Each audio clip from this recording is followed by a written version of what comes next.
Welcome to Jega Usha vibes. இன்னைக்கு வந்துட்டு வியானுக்கு morning breakfast வந்து ஒரு ஃபிங்கர் ஃபுட்டு தான். அது என்ன அப்படின்னு உங்களுக்கு பார்த்தோன்னே தெரிஞ்சிருக்கும். அது ஒரு இடியாப்பம். ஸோ நார்மலாக நம்ம செய்யக்கூடிய இடியாப்பம் தான்.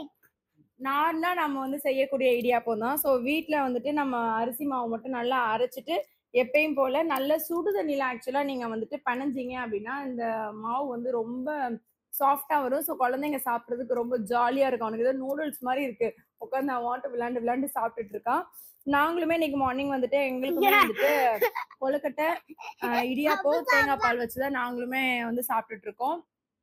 அதே தான் வியானுக்குமே. அப்போ எங்களுக்கு வேலை இன்னும் கொஞ்சம் ஈஸியா இருக்கும் அப்படின்றதுக்காக. ஸோ வியானுக்கு வந்துட்டு தேங்காய் பால் மட்டும் தனியா இந்த மாதிரி ஃபீடிங் பாட்டில் எடுத்துக்கிட்டேன் அவருக்கு கொடுக்கறதுக்கு. சம்மர் அதிகமா இருக்கு அப்படின்றதுனால ஆமா சம்மர் அதிகமா இருக்கு அப்படின்றதுனால நீங்க கண்டிப்பா உங்க குழந்தைங்களுக்கு இந்த மாதிரி தேங்காய் பால், பொமோகிரானட், ஆப்பிள் இதெல்லாம் வந்து கண்டிப்பா நீங்க பியூரியா வந்து கொடுங்க. இளநீ மிஸ் பண்ணிட்ட இளநீ இதெல்லாம் கண்டிப்பா நீங்க வந்துட்டு பியூரியா உங்க குழந்தைங்களுக்கு நீங்க கண்டிப்பா கொடுங்க. ஸோ வியானுக்கு இன்னைக்கு மார்னிங் பிரேக்ஃபாஸ்ட்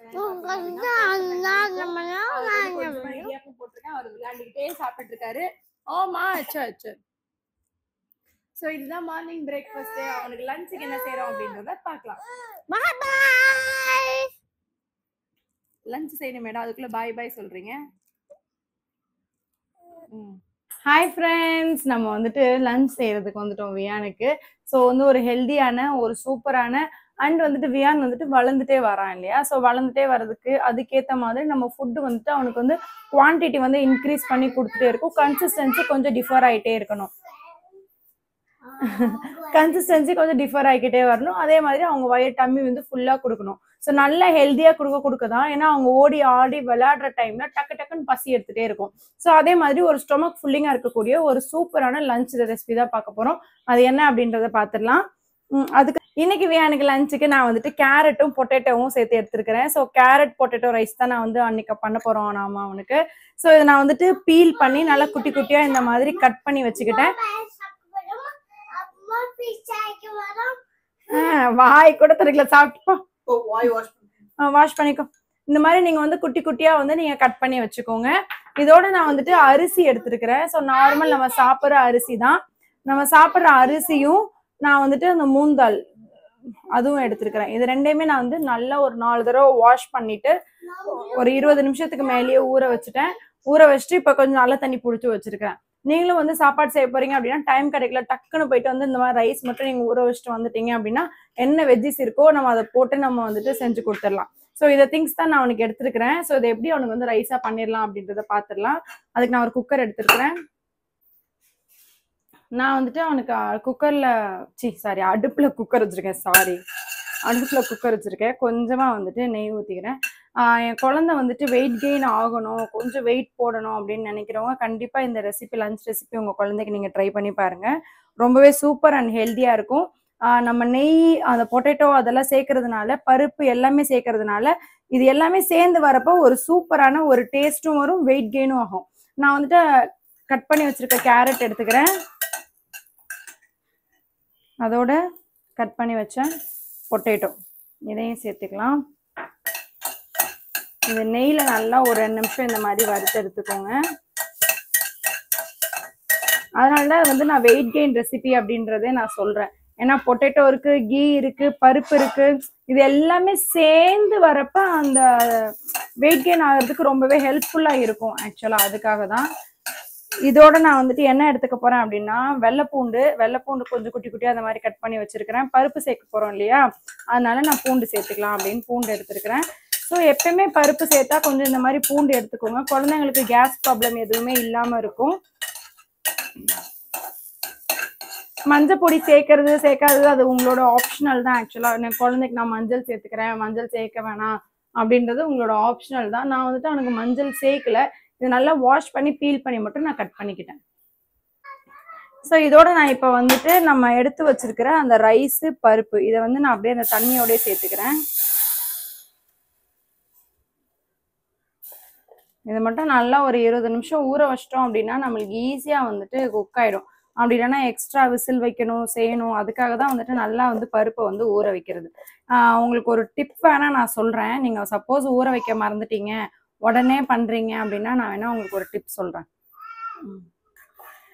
நான் ஊற வைக்க மறந்துட்டேன். இப்போ உடனே எனக்கு பண்ணணும் இந்த மாதிரி அப்படின்னா, நீங்க என்ன பண்ணுங்க, லேசா அரிசியும் பருப்பையும் நல்லா வறுத்துருங்க. வறுத்துட்டு அந்த சூடோட டக்குன்னு தண்ணி ஊத்தி ஒரு 5 நிமிஷம் ஊற வச்சீங்கன்னா கூட இந்த மாதிரி அழகா வந்து ஊறிடும். ஸோ இது வந்து ஒரு சின்ன டிப் தான். சப்போஸ் நானுமே சம்டைம் தம்பி இருக்கிறப்போ மறந்துடுவேன். மறந்துட்டேன் அப்படின்னா லேசா அந்த கடாயில போட்டு இது பண்ணிட்டு அப்படியே தண்ணி ஊத்தி வச்சிட்டேன் அப்படின்னா அந்த அந்த சூட்லயே வந்துட்டு கொஞ்சம் நல்லா இந்த மாதிரி ஊறி வந்துடும் அது.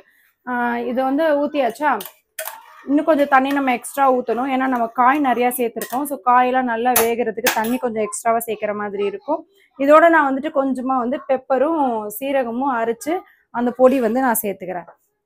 ஸோ கொஞ்சமாவது நம்ம குழந்தைங்களுக்கு காரம் கொடுத்து பழகணும். அதுக்காக தான் இது. காரம் கொடுத்து பழகிறதுக்காக கண்டிப்பாக நீங்கள் வந்துட்டு இப்போ வேற எந்த காரமும் நம்ம சேர்க்க முடியாது இல்லையா? அப்போ குழந்தைங்களுக்கு நம்ம என்ன காரம் கொடுக்க முடியும் அப்படின்னு பார்த்தீங்கன்னா, இந்த பெப்பர் தான் ஆக்சுவலாக நம்ம கொடுக்க முடியும். 1 வயசு மேல இருக்க குழந்தைங்களுக்கும் இந்த ஃபுட்டை நீங்க தாராளமா கொடுக்கலாம்.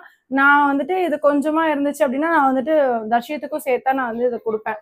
அப்போ வந்து அவனுக்கு லேசா கொஞ்சம் உப்பு ஆட் பண்ணி நான் மிக்ஸ் பண்ணிப்பேன். ஸோ 1 வயசுக்கு மேல இருக்க குழந்தைங்களுக்கு நீங்க கொடுக்குறதா இருந்துச்சு அப்படின்னா நீங்க கொஞ்சமா வந்து நீங்க சால்ட் ஆட் பண்ணி இதுல வந்து நீங்க மிக்ஸ் பண்ணி கொடுத்துக்கலாம். அவ்வளவுதான். நம்ம லஞ்ச் வந்து ஆக்சுவலா நம்ம ரெடி பண்ணிட்டோம். இதை அப்படியே நம்ம க்ளோஸ் பண்ணிட்டு ஒரு 5 to 7 விசில் வரைக்கும் வச்சு எடுத்துடலாம்.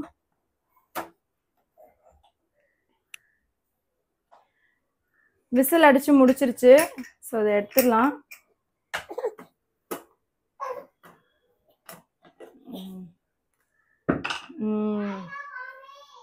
நல்லா வெந்திருக்கு. ஆக்சுவலா நல்லா அந்த கேரட்டு பொட்டேட்டோலாம் நல்லாவே ஸ்மாஷ் ஆயிடுச்சு பாருங்க. நான் பெருசா கூட எதுவுமே ஸ்மாஷ் பண்ணல, இந்த ஸ்மாஷர் எடுத்து கூட.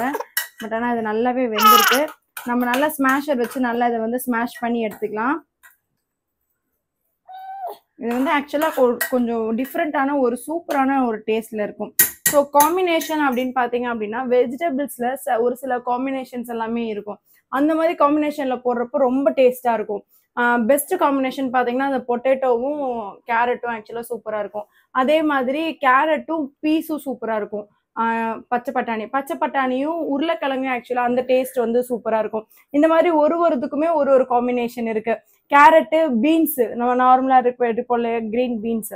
ஸோ அந்த பீன்ஸ் அந்த மாதிரி காம்போல இது வந்து பெஸ்ட் காம்போன்னு சொல்லுவேன். ரொம்ப டேஸ்டா இருக்கும். ஏன்னா கேரட் ஒரு ஸ்வீட்னஸ் தரும், பொட்டேட்டோ வந்து அது ஒரு டேஸ்ட் தரும். இது ரெண்டுமே சேர்றப்போ ஒரு பருப்போட சேர்ந்துக்கிறப்ப இது வந்து செம்ம டேஸ்டா இருக்கும். ஆக்சுவலா நல்லா இதை மேஷ் பண்ணி நம்ம எடுத்துக்கலாம்.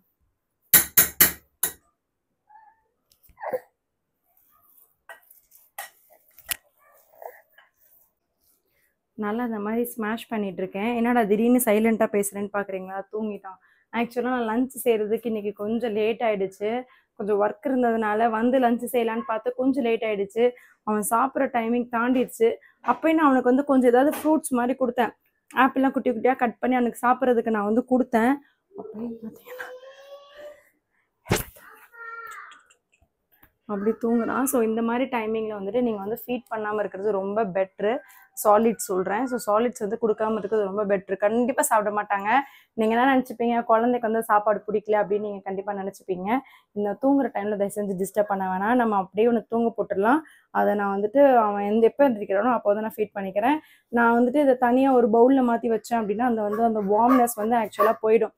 அந்த வார்ம்னஸ் போகக்கூடாது அப்படின்றதுக்காக நான் அதை குக்கரில் அப்படியே வச்சு நான் க்ளோஸ் பண்ணி வைக்கிறேன். அவனுக்கு பவுலில் மாற்றாமல் அவன் எப்போ எந்திரிக்கிறானோ அப்போ லேசாக நான் அது ஹீட் பண்ணி நான் வந்து அவனுக்கு நான் கொடுத்துக்கிறேன். ஸோ டபுள் ஹீட்டிங் மெத்தடில் அது வந்து ஹீட் பண்ணணும். அது எப்படி ஹீட் பண்ணுறது அப்படின்றத நான் சொல்கிறேன். இவன் நம்ம போய் நம்ம தூங்க வச்சிடலாம்.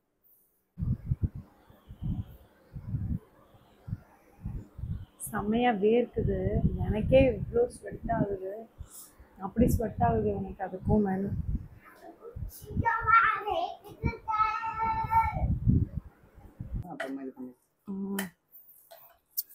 பாதி மசிக்கிற பேர் தூங்கிட்டாரு. அதனால நான் மீதி வந்து ஃபுல்லாக மசிச்சுட்டு இந்த குக்கர்லேயே க்ளோஸ் பண்ணி வச்சிட்டோம் அப்படின்னா கொஞ்சம் சூடாக இருக்கும் அப்படின்னு சொல்லிட்டு. குழந்தைக்கு வந்துட்டு எப்பயுமே வந்துட்டு சில்லுன்னு மட்டும் தயவு செஞ்சு சர்வ் பண்ணாதீங்க. கொஞ்சம் ஓரளவுக்கு லேசாக இதமான சூட்டில் கொடுத்தா தான் நல்லாயிருக்கும். டைஜஷனும் நல்லாயிருக்கும். குழந்தைங்களுக்கு அந்த ஃபுட்டோட டேஸ்ட்டுமே தெரியும். எப்பயுமே ஃபுட்டு வந்து சில் ஆகிடுச்சு அப்படின்னா அந்த டேஸ்ட்டே வந்து குழந்தைங்களுக்கு தெரியாமல் போயிடும்.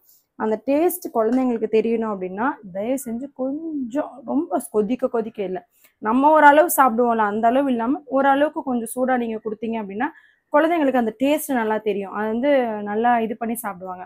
ஸோ அவங்களுக்கு எப்படி ஃபீட் பண்ணணும், எந்த மாதிரி ஃபீட் பண்ணணும், அப்பர் லிப்பில் வைக்கணும், எப்படி தண்ணி கொடுக்கணும், இது எல்லாமே வந்துட்டு நான் வந்துட்டு ஆல்ரெடி சொல்லியிருக்கேன். அது வந்துட்டு உங்களுக்கு ஃபீடிங் டிப்ஸ்ன்னு நான் போட்டிருக்கேன், சாலிட் ஸ்டார்ட் பண்ணீங்க அப்படின்னா. ஸோ பார்க்காதவங்க வந்துட்டு கண்டிப்பாக வந்துட்டு கீழே டிஸ்கிரிப்ஷனில் அந்த லிங்க்கை கொடுக்குறேன், கிளிக் பண்ணி செக் பண்ணி பாருங்கள்.